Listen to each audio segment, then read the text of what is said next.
Hello, my beautiful new mommies. Glad to be back here again today. So you can't see this right now, but I have a huge pile of laundry that I am avoiding and not wanting to do.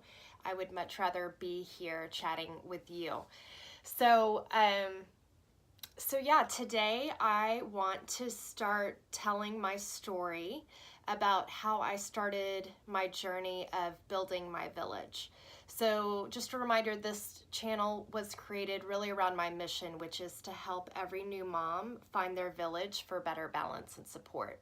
And this came about that first year of becoming a new mom of baby, my first year experience, and not having any family or support in town.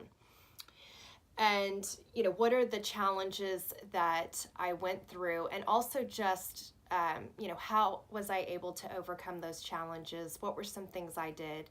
And really just want to help empower new moms to, have ideas and find ways to go out and build that support for yourself.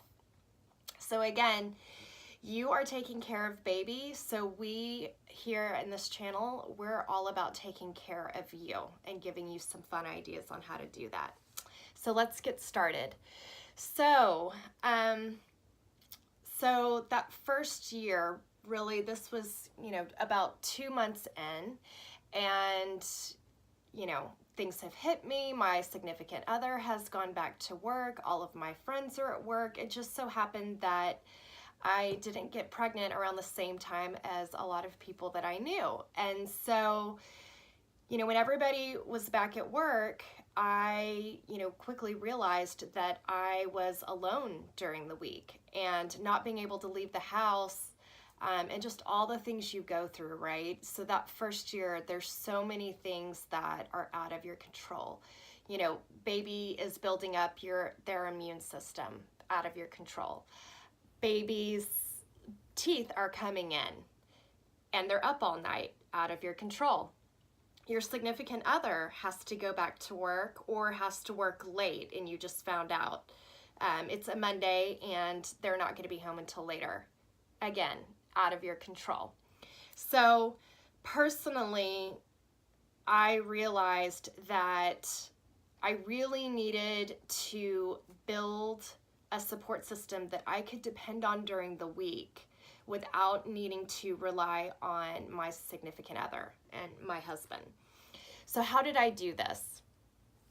So in month 2, I started researching and jumping online and really thought about these 4 key areas. This is assuming that you have a general idea of the baby's routine and schedule, or maybe you've chosen to be an on-demand mom as well. But in general, you have started to find a rhythm. Not perfect. I'm not saying, I did not have everything figured out in month 2 by any means, but hopefully you've had a little bit of time to kind of figure out what your rhythm is going to be. So now that you've got baby taken care of, let's take care of you. Okay, so here are 4 areas that I focused on when I started doing research, and my focus was building an activities plan during the week where I could get support and connect with others. So first area that I focused on was fitness. So to decide if I wanted to work out at home or if I was ready for a gym. And the key thing here, and ladies, I will tell you, so before I had my baby, I had a gym that I loved. And, the first couple of months, I put it on freeze, right? You're allowed to do that, medical leave, all that stuff. So I froze my account, but I had it in this idea that I was going to be able to return back to where things were, and I know it's silly, but back to where things were before I had the baby. Sadly, my gym did not have childcare. So the only way that I could do this, and I started to get back a couple months in, was trying to coordinate with my husband and when he got home from work. And it just got to be too much, and if you can work that out, or your husband has a more flexible schedule, that's fantastic. You know, there would be times where we would agree that I was going to work out at a certain time and he thought he could be home, and then 3 p.m. rolls around and he calls to let me know that something came up and he's not going to be able to be home. So now all of a sudden I can't go work out. So not only was this frustrating and, you know, feeling like I really was having to rely on other people to be there in order to get some of these things done, or to be able to do some of these things, I was starting to feel, you know, I was starting to feel stuck almost. And so finally, so I tried to do, you know, schedule this and work it out with my husband for about 3 months. I gave it my all because I did not want to lose my gym. But after 3 months, I just realized it's not worth it, because I wasn't able to go work out like I wanted to. I wasn't getting that time that we were hoping I was going to get. And so finally I broke down and I started researching gyms that had childcare. And another thing that I found out is childcare oftentimes is less expensive than hiring a babysitter. And so if you're on a budget and you still need a break, you know, a couple times a week, signing up for a gym that has childcare is a great option. At least it is in Dallas. I don't know about your city, but it was affordable.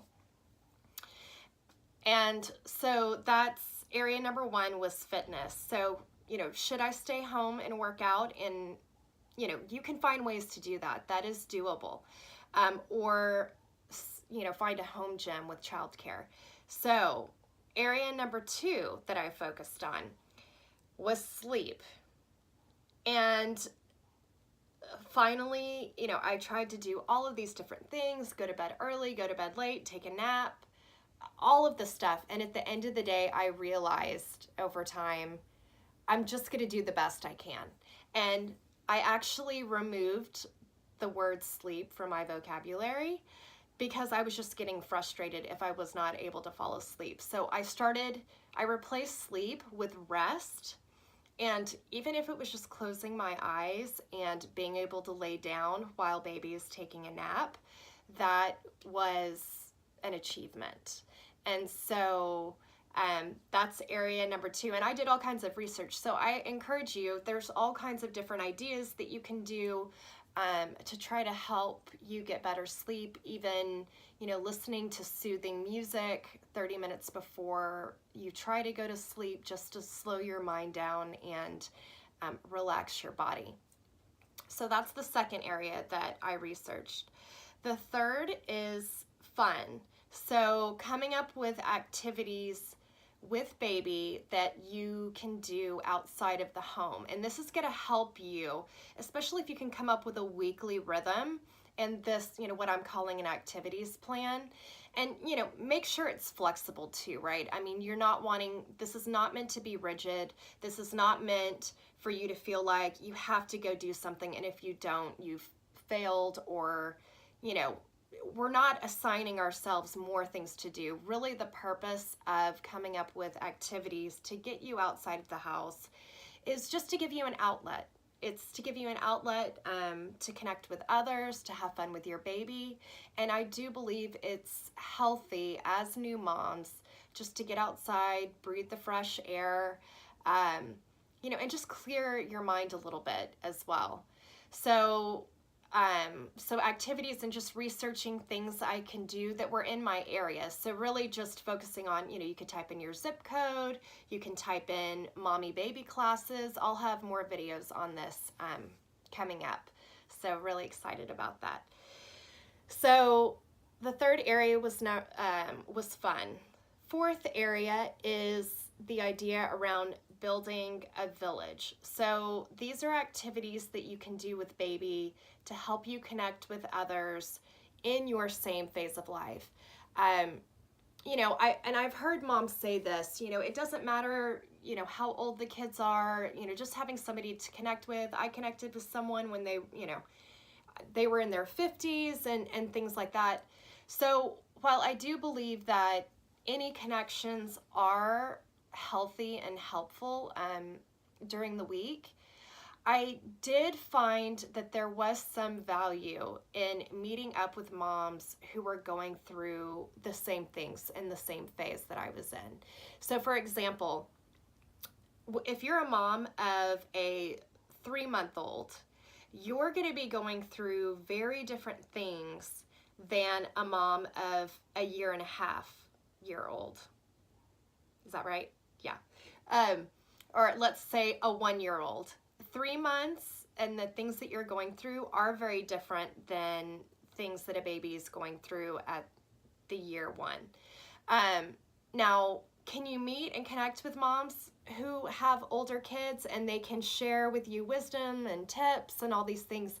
Yes, and if that's what you can find, great, and there is so much value in that.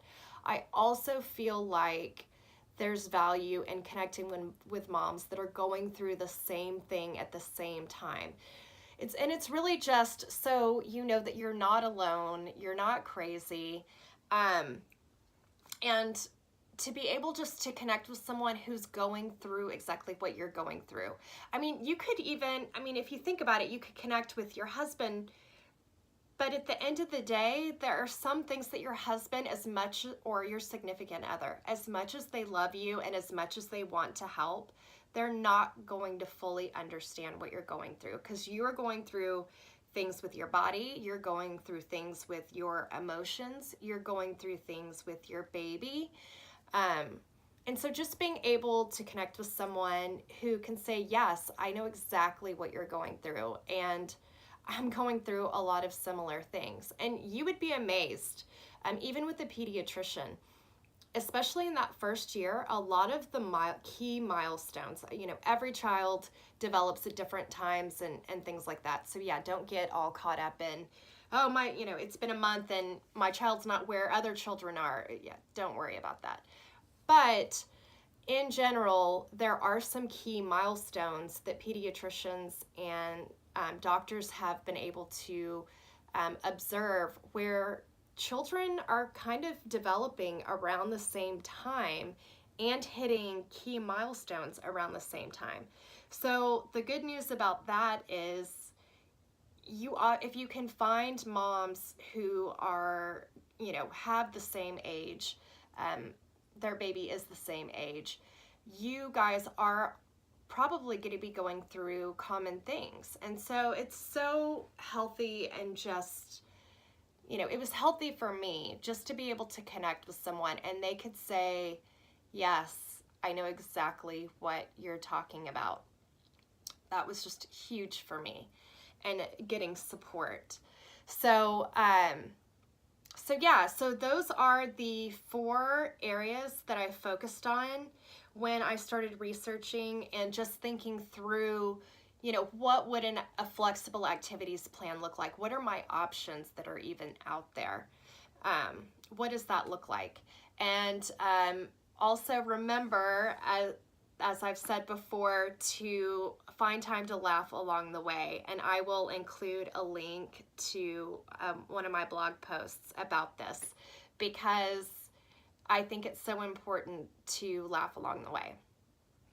So thank you, ladies. So good to visit with you. I hope that this, if you're, starting to think about building your own village and you're like, hey, I feel like I could use some support during the week as well.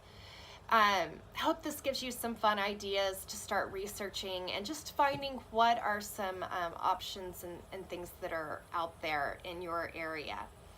So looking forward to chatting about this more, and empowering us, and empowering us to know what's out there, and we don't have to do it alone. So excited to chat with you today, and I did want to mention that I am going to be starting coaching around how to build these activity plans, or how to build a village, especially for moms in that first year. I'm really excited. I'm currently working on it, and excited to be offering that. Ping me, send me an email, write something in this post, and I'll be happy to get back to you. wishing everybody a fabulous week, and until next time, bye.